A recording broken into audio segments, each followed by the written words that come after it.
नमस्कार साथियों, कर्मसु कौशलम यूट्यूब चैनल पर आपका स्वागत है।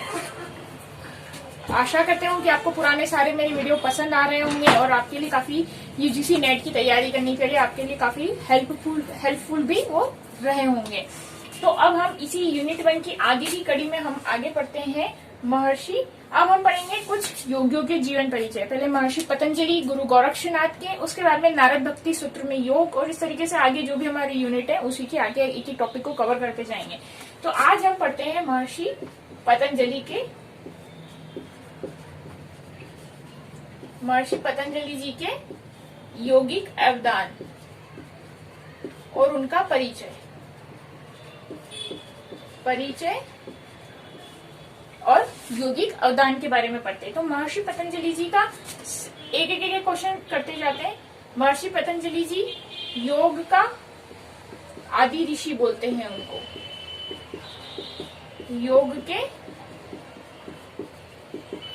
योग के आदि ऋषि के रूप में हम महर्षि पतंजलि जी को याद करते हैं। तो एक प्रश्न ये हुआ, इनका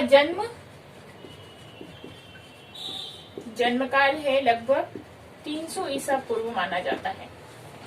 महर्षि पतंजलि जी का जन्मकाल कब माना जाता है? लगभग 300 ईसा पूर्व। महर्षि पतंजलि जी जो है वो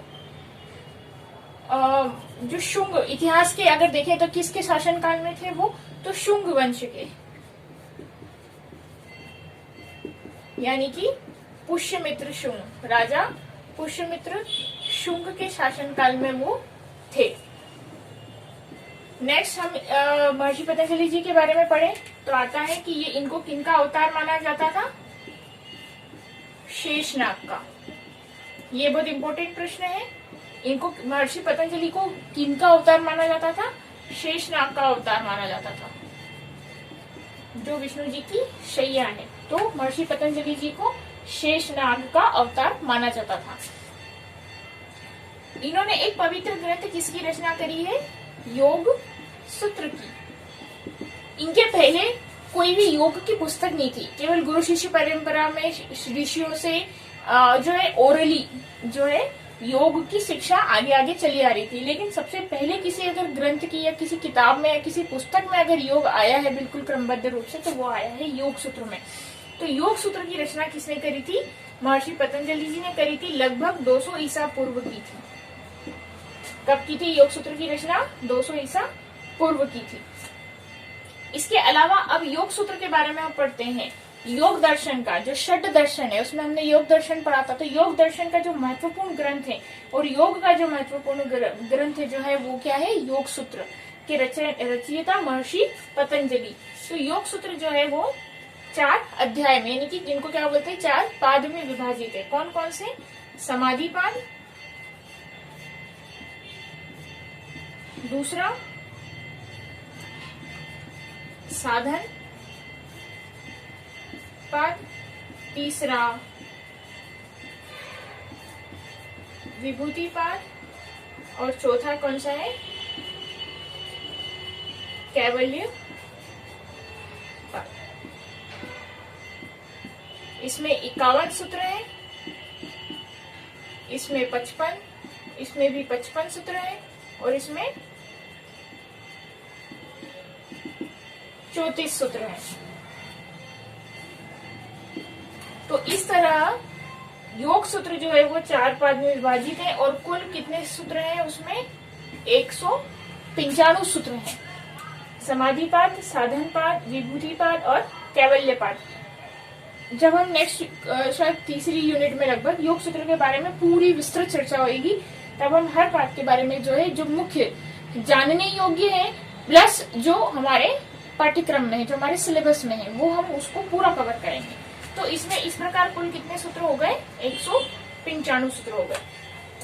इसके अलावा सबसे बड़ी चीज है कि महर्षि पतंजलि जी ने जो है क्या दिया है? ये जो योग सूत्र है इसी में अष्टांग योग की चर्चा की गई है।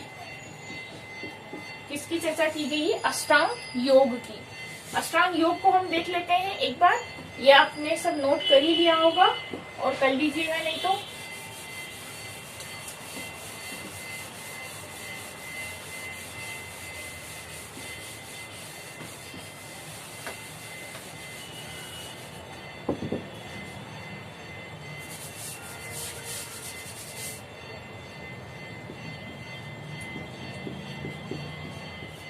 अष्टांग योग।